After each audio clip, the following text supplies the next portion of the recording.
Hello, my dear student of class 11th science. Now today we will discuss the first chapter, set. As you know that in this chapter set we already discussed about a lot of concept in summer vacation in the month of June. आज आप जानते भी हैं कि इसमें हम काफ़ी कुछ डिस्कस कर चुके हैं सेट में, लेकिन फिर भी इसको स्टार्टिंग से लेके चलता हूं मैं। और यदि किसी को कोई प्रॉब्लम अभी भी जाती है तो वो अपनी प्रॉब्लम को जरूर शेयर करें ऑन व्हाट्सएप और बाय कॉल, जिससे कि उसको हम समझा सकें। ठीक है, तो चलिए शुरू करते हैं फर्स्ट चैप्टर सेट। तो सबसे पहला क्वेश्चन आता है, व्हाट इज सेट? सेट क्या होता है? सेट की डेफिनेशन क्या है, उसको कैसे लिखते हैं? ठीक है, तो ध्यान रखना है आपको।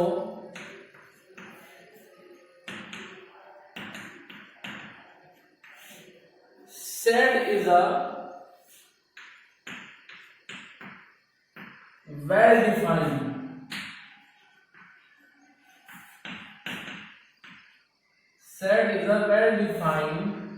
collection of distinct object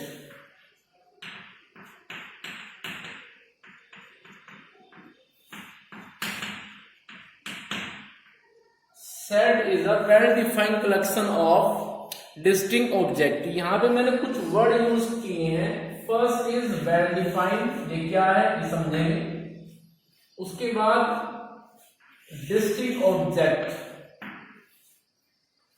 तो सुनिए ध्यान से, पहले हम डिस्कस करते हैं वेल डिफाइंड। इस वर्ड का मीनिंग क्या है?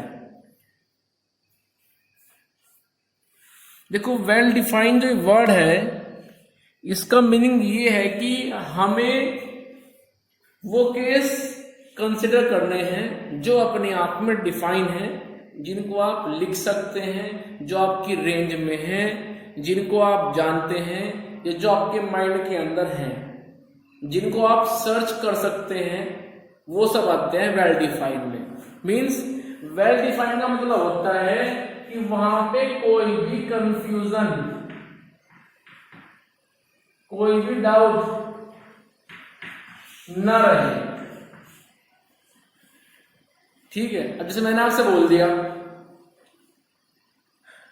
Right down the name of best player of the world. अब मैंने आपसे कहा कि right down the name of the best player of the world. ठीक है, बेस्ट प्लेयर ऑफ वर्ल्ड। तो जो यहां पे बेस्ट प्लेयर है, ये मैंने स्पेसिफाई नहीं किया कि बेस्ट प्लेयर आप किस फील्ड में जाके ढूंढेंगे, because we have several games like a football, hockey, cricket, badminton. अब मैंने तो इतना बोल दिया आपको, write down the name of the best player of the world. अब बेस्ट प्लेयर वो किस फील्ड से हैं, किस गेम से हैं, वो मैंने यहां पे स्पेसिफाई नहीं किया। सुन रहा है ना? हो सकता है कि वो एथलीट हो सकता है कि वो क्रिकेट से हो। अब यदि क्रिकेट से हैं तो आप जानते हैं कि क्रिकेट में होते हैं 3 फॉर्मेट, T20, टेस्ट मैच और वनडे। तो मैं फिर किसकी बात कर रहा हूं?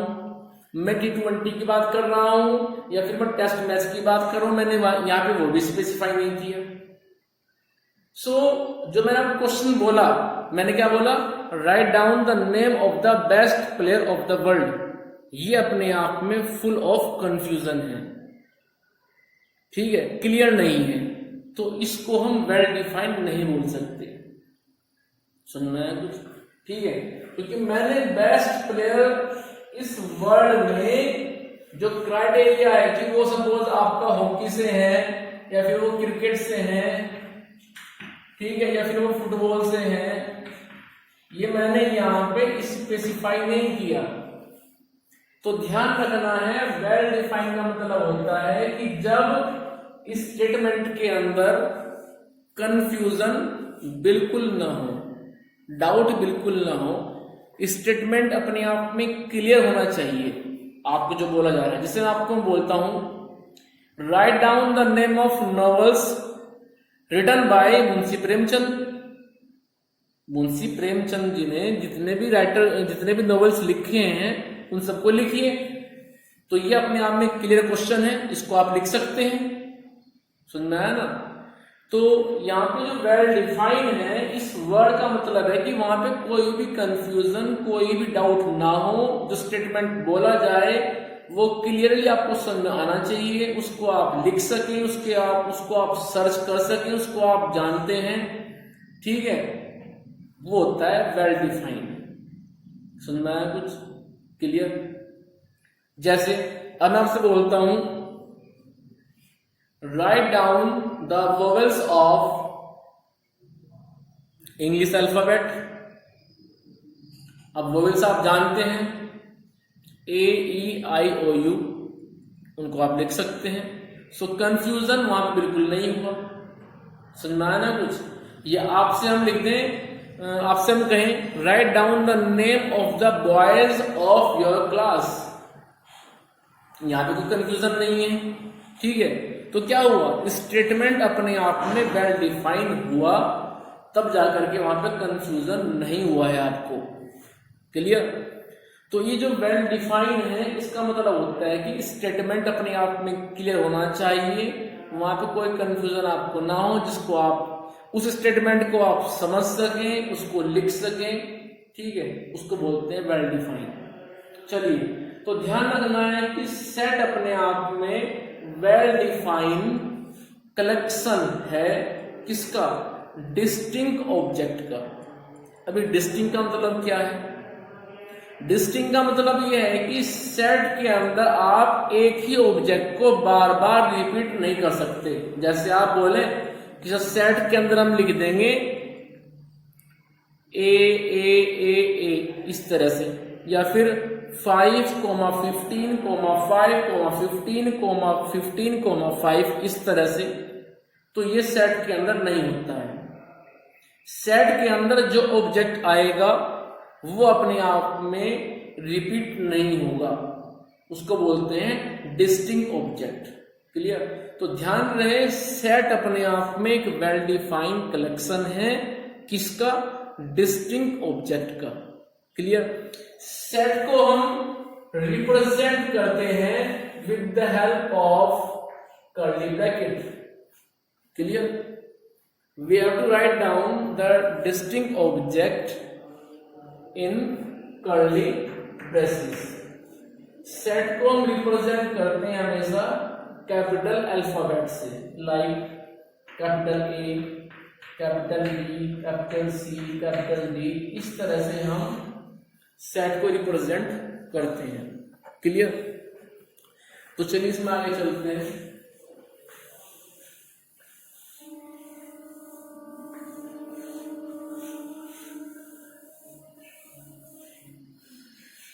तो डेफिनेशन आपको मैंने समझा दी।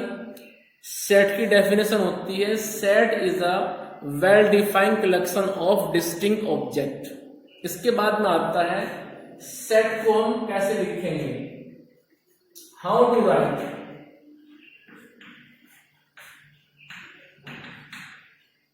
अ सेट, सेट को हम कैसे लिखेंगे? तो सेट को लिखने के हमारे पास में दो प्रोसीजर हैं। One of them is roster form and another is set builder form.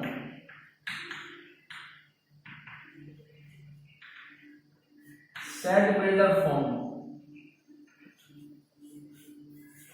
Set को लिखने के लिए दो तरीके हैं। एक उनमें से है कि हम उसको लिखें रोस्टर फॉर्म में, और एक हम लिखें उसको बिल्डर फॉर्म में। जैसे तो यदि आपसे हम पूछते हैं कि इवन नेचुरल नंबर क्या होते हैं, तो हो सकता है कि आप इस बात को ऐसे कहें कि सर वो नेचुरल नंबर जो डिविजिबल है 2 से, वो अपने आप में इवन नेचुरल नंबर होते हैं।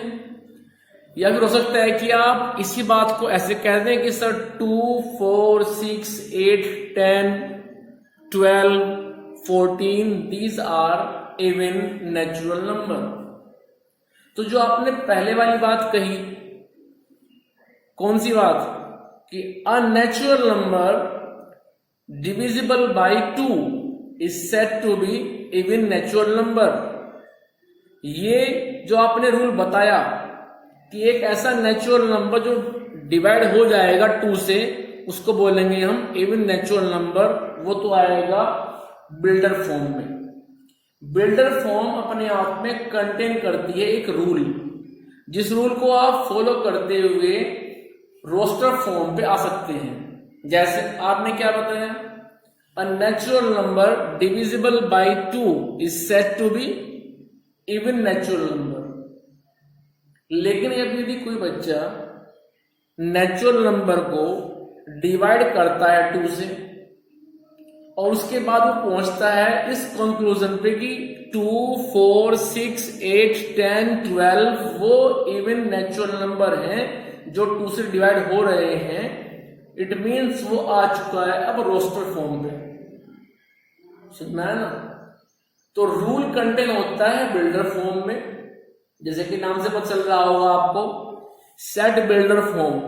सेट बिल्डर फॉर्म का मतलब क्या है कि वहां पे आपको एक रूल दिया जाएगा, उस रूल को फॉलो करते हुए आप सेट को बिल्डअप कर सकते हैं।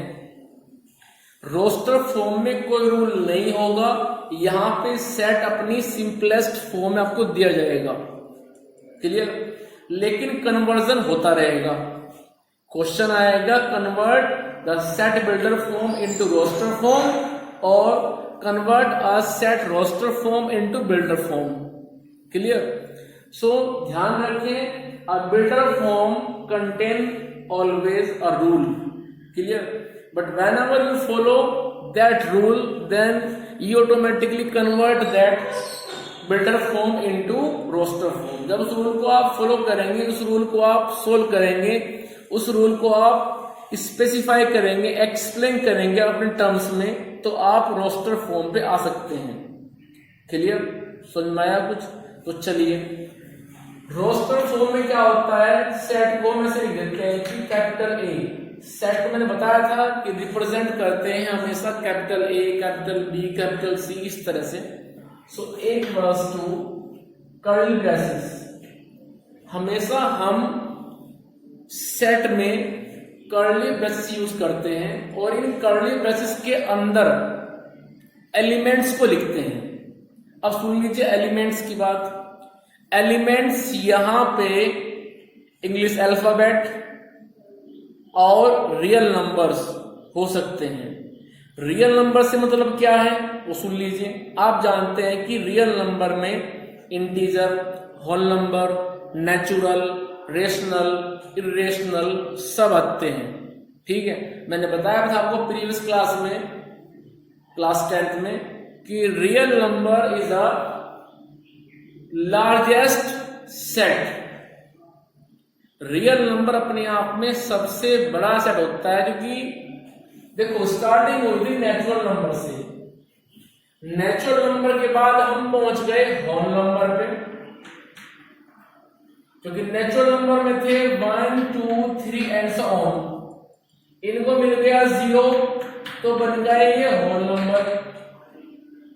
उसके बाद में इनको मिल गई नेगेटिव भी कि भाई -1, -2, -3, तो अब ये बन गए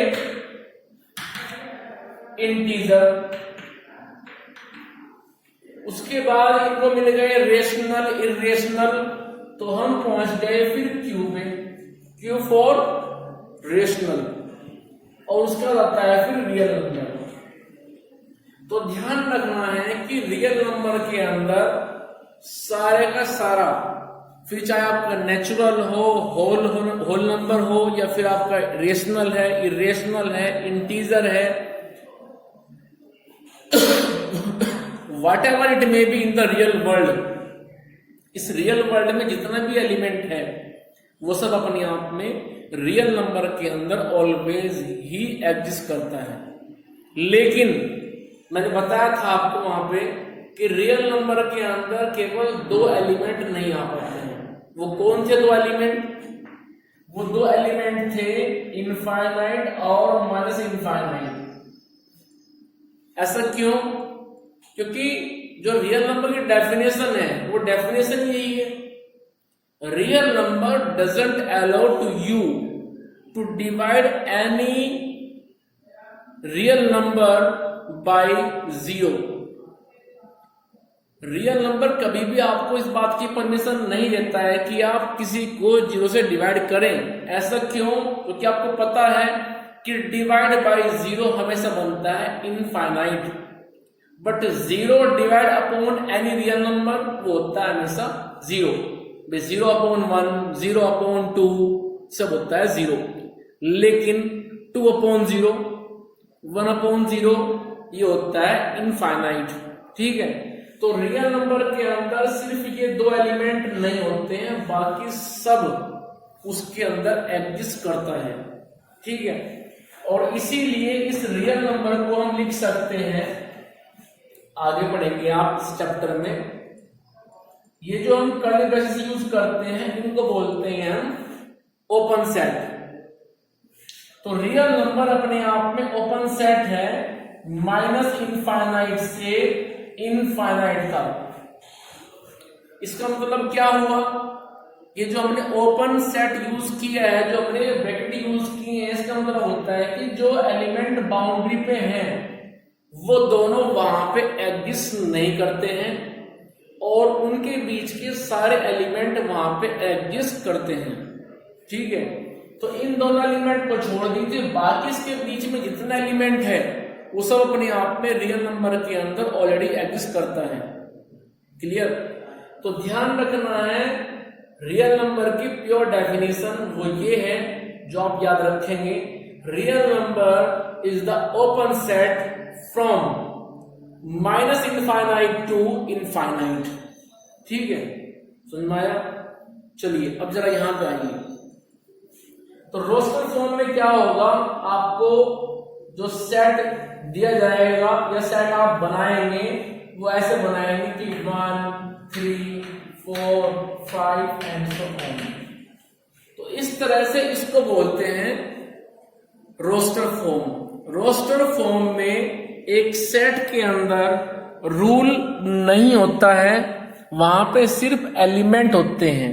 एलिमेंट में भी अल्फाबेट, एलिमेंट में भी डिजिट, एलिमेंट में भी नेचुरल नंबर, एलिमेंट में भी होल नंबर, एलिमेंट में भी इंटीजर, एलिमेंट में भी positive integer as well as negative integer. Clear? तो ये बात आप याद रखें। उसके बाद बिल्डर फॉर्म में क्या करेंगे, वो कह देंगे कि भाई a equals to x such that, ये जो मैंने डॉट यूज की हैं, इन डॉट का मतलब होता है सच दैट। ठीक है, so x such that x belongs to natural number, और इसके बाद हम इस x की जो लोअर और अपर लिमिट है उसको हम फिट कर दें। ठीक है, जैसे मैंने लिख दिया कि x लाइज फ्रॉम 1 to 10, इस तरह से। अब देखो, मैंने यहां पे बिल्डर फॉर्म में 2 रूल दे दिए आपको। 2 रूल क्या दे दिए कि सेट के अंदर x आएगा और किस तरह से आएगा कि वो एक नेचुरल नंबर होगा। ये तो होगा पहला रूल। सेकंड रूल क्या है इसके अंदर कि वो नेचुरल नंबर 1 और 1 से ज्यादा होगा लेकिन 10 से कम होगा। तो आप ऐसे नेचुरल नंबर ढूंढिए जो 1 और 1 से ज्यादा है लेकिन 10 से कम है। तो हम इस बिल्डर फॉर्म के रूल को जानने के बाद लिख सकते हैं कुछ इस तरह से कि 1, 2, 3, 4, 5, 6, 7, 8, 9। तो इस तरह से हमने सेट बिल्डर फॉर्म को रोस्टर फॉर्म में कन्वर्ट कर दिया। तो ध्यान रहे कि एक बिल्डर फॉर्म को आप रोस्टर फॉर्म में कन्वर्ट कर सकते हैं। वहां पे सिर्फ आपको जो रूल दिया जाएगा उस रूल को आप समझेंगे। इस तरह से हम सेट को दो फॉर्म में लिख सकते हैं, रोस्टर फॉर्म और builder form. And the conversion between these two form will be continue. Roster form से जाएंगे बिल्डर फॉर्म पे, बिल्डर फॉर्म से जाएंगे रोस्टर फॉर्म पे। ठीक है, तो बाकी हम पढ़ेंगे इसके बाद में। चलिए आगे हम चलते हैं टॉपिक में। अब यह आपने जान लिया कि सेट कैसे लिखेंगे। सेट लिखने के हमारे पास में दो मेथड हैं, दो तरीके हैं, roster form, builder form. Roster form होती है सिंपलेस्ट, इसमें एलिमेंट होते हैं separate with the help of comma, इस तरह से। और बिल्डर फॉर्म में आपको रूल दिया जाएगा, उस रूल को आप पढ़ेंगे समझेंगे तब जाकर के उसको आप कन्वर्ट कर सकते हैं रोस्टर फॉर्म में। क्लियर? चलिए, अब जब आपने सेट की डेफिनेशन पढ़ ली, सेट को लिखने का तरीका आपने पढ़ लिया, अब पढ़ते हैं हम सेट के types. So third heading of today is types of set. Set के टाइप कि सेट कितनी तरह के होते हैं। सो फर्स्ट यहां पे आता है वॉइड सेट, जिसका दूसरा नाम है एम्प्टी सेट, जिसका तीसरा नाम है नल सेट।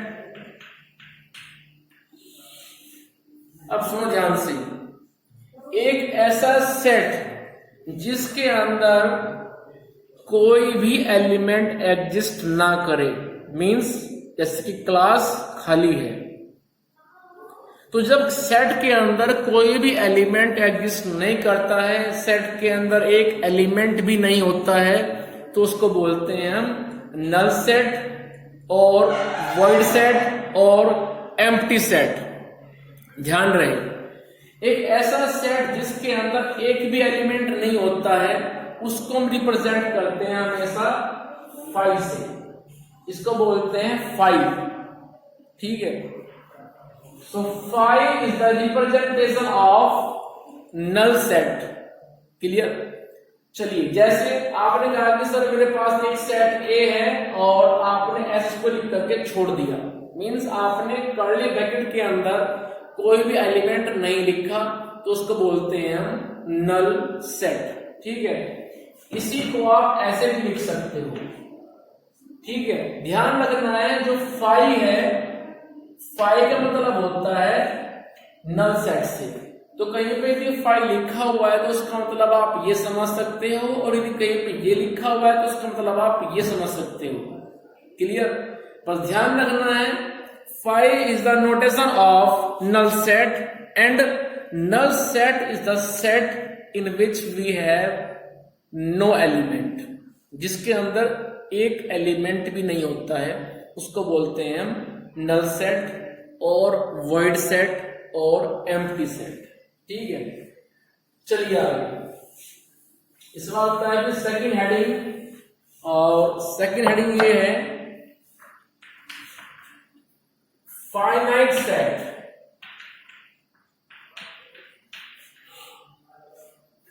दो सेट आएंगे अब, फाइनाइट और इनफाइनाइट।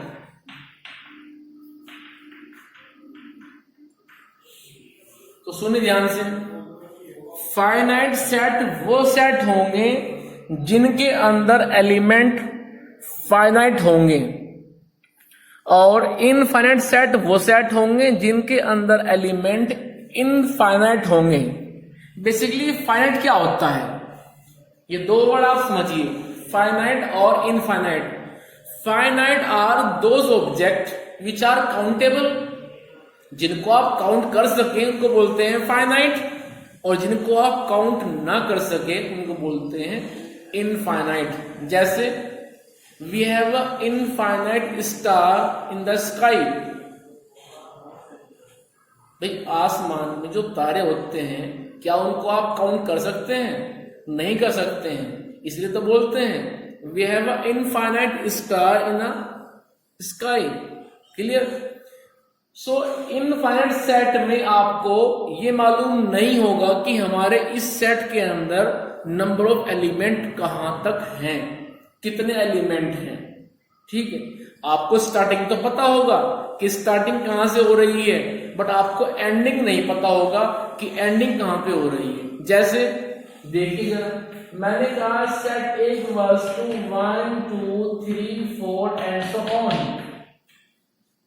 अब ये अपने आप में सेट नेचुरल नंबर को कंटेन कर रहा है, लेकिन नेचुरल नंबर स्टार्ट तो हो गए 1 से, अब कहां तक जा रही है, इसकी अपर बाउंड्री क्या है, इसकी अपर लिमिट क्या है, वो नहीं पता है। So due to this it is infinite set. लेकिन यदि आप ऐसे लिख दें कि सेट B इक्वल्स टू 1 2 3 4 5,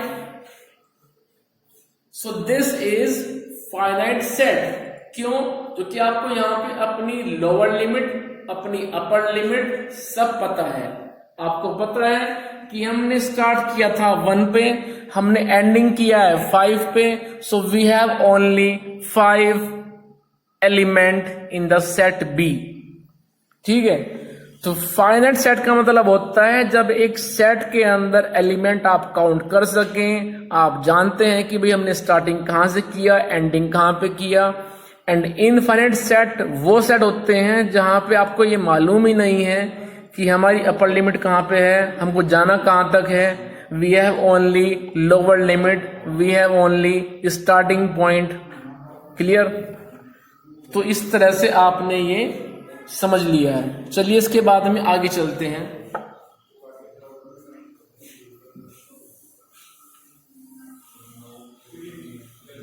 अब आता है next heading, equal set.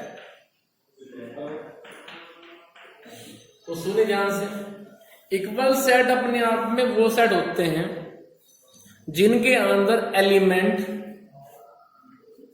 Quality में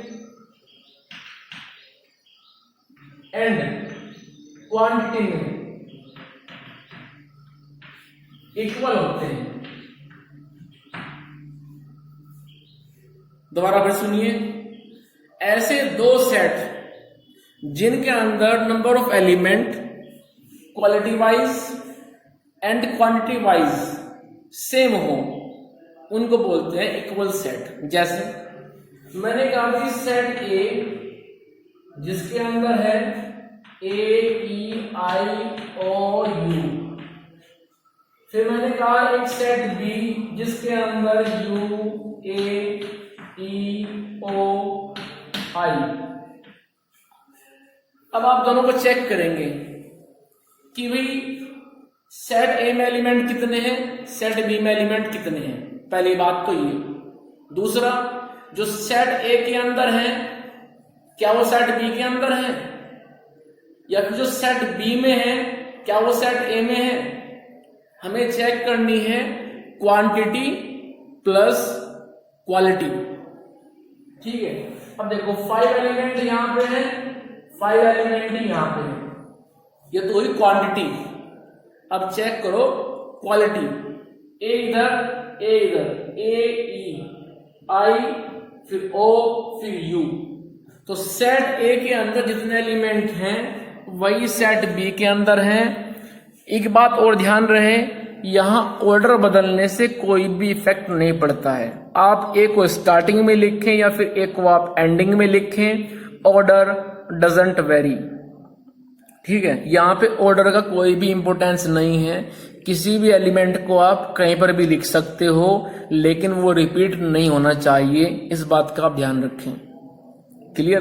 तो आप देख भी रहे हैं कि सेट A और सेट B दोनों के अंदर एलिमेंट सेम है, उनकी क्वांटिटी उनकी क्वालिटी दोनों की सेम है। So these two set A and B are equal set. Clear? चलिए आज वीडियो में इतना रखते हैं। जो आपको पढ़ाया गया है इसको आप नोटबुक में लिखेंगे, समझेंगे। यदि कोई कंफ्यूजन है, कोई क्वेरी है, कोई डाउट है तो उसको आप शेयर कीजिए, and then you will receive a better solution regarding to your problem. Clear? तो बाकी डिस्कस करेंगे हम फिर नेक्स्ट वीडियो में। क्लियर? चलिए।